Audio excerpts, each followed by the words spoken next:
Hi, I'm Dawn. Welcome to my channel. As you can see, this is not the normal place that we meet in my little cabin up in the mountains. I'm actually down the hill a ways, running errands and doing some things with my son. But I wanted to get this out to you as reminders as we take our journey and we unplug. One of the things we want to do for the 2023 gardening, whether you are doing a little tiny herb garden, 3 little herbs in your house, or you're planning to be as self-sufficient as possible and grow as many things as you can, there are some items that we want to take care of right now, even in January, no matter what your growing season is, so that we can be really ready and really prepared. When my husband and I came back from the country of Georgia last year, that was one disadvantage that we had. We didn't know we would be coming back, and we didn't get back to our home until late March. But then we got in the home after we got things set up and everything.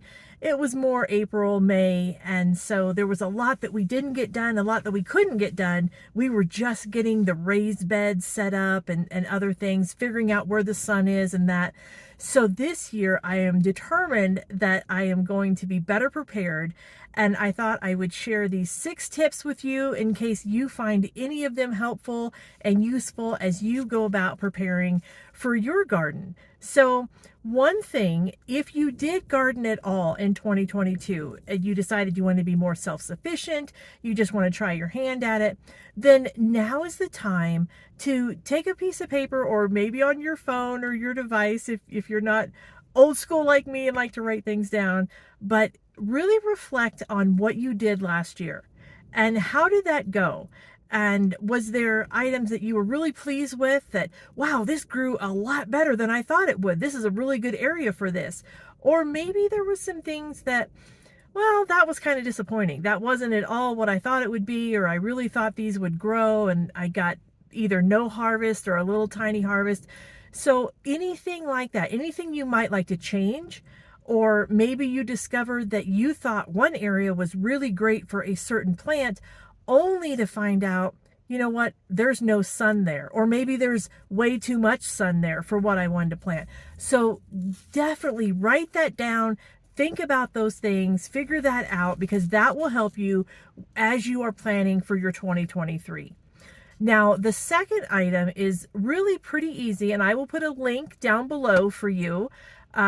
But find your growing zone. If you don't know what you are, we're in 5A, so we have some unique challenges for that. But everybody has different challenges depending on the area that you're in. And it's also going to be really important that you find that out now in January, because your growing zone definitely helps determine when you can start growing, when you should start your seeds inside. If you get seeds and you look at them, it's going to tell you things like 3 weeks before the last frost is when you want to plant these, something like that.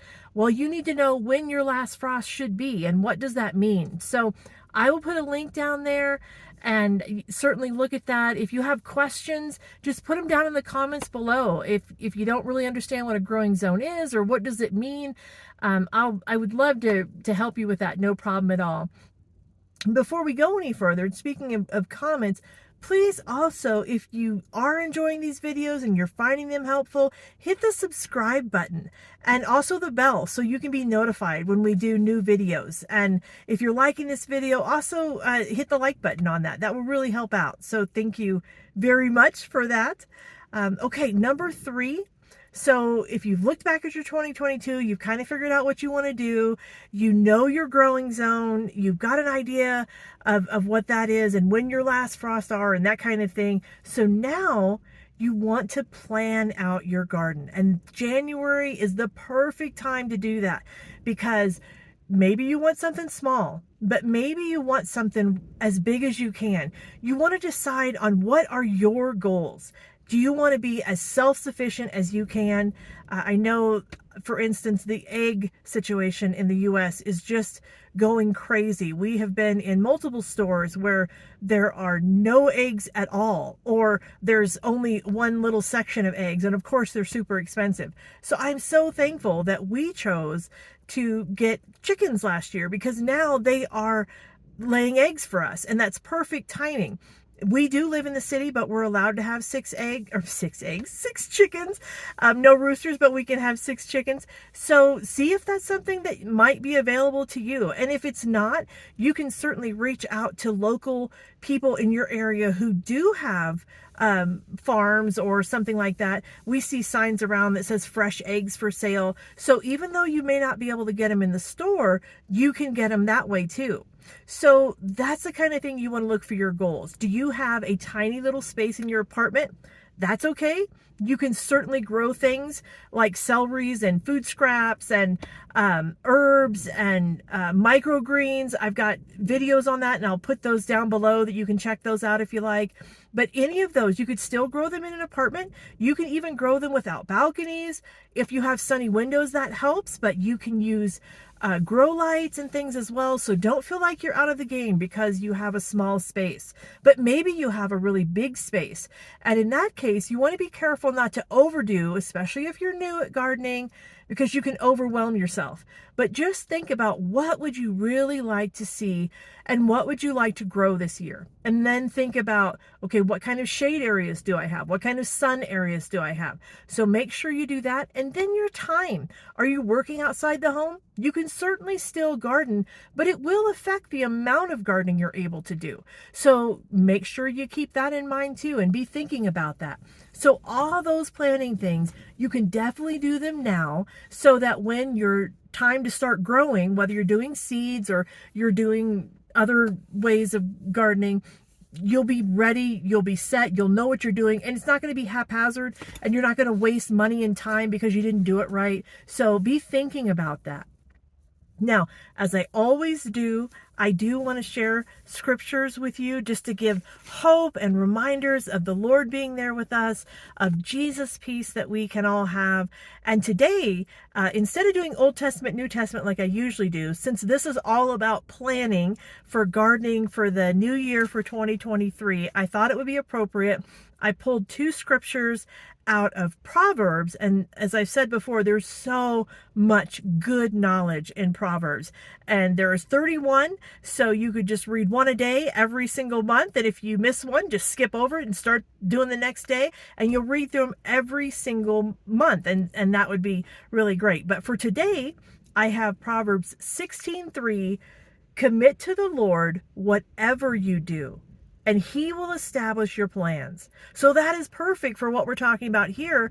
Certainly, if you know the Lord, ask him to help you. Ask him to show you what would be good to grow. And you may get ideas you weren't even thinking about to try. And then Proverbs 21:31, the horse is prepared for the day of battle, but victory belongs to the Lord. And that's another great one because we can ask the Lord for help and we can ask him and he will certainly help us do well in our gardens and do well with the growing. But we have to do our part. We have to get things prepared, do that hard work, take care of things. And so those are great scriptures just as reminders and encouragement today. And as always, I have links down below so that you can learn more about the Lord. You can become a follower of Jesus Christ if that's interesting to you. So please check those out. Okay, so number 4 would be, how do I want to proceed with my gardening? Now that's going to be an important part, and it tags right on to the planning part, because if you're going to use seeds, you're going to go down a different path than if you're going to go to the store and get the plants that are already growing once those are available in your area.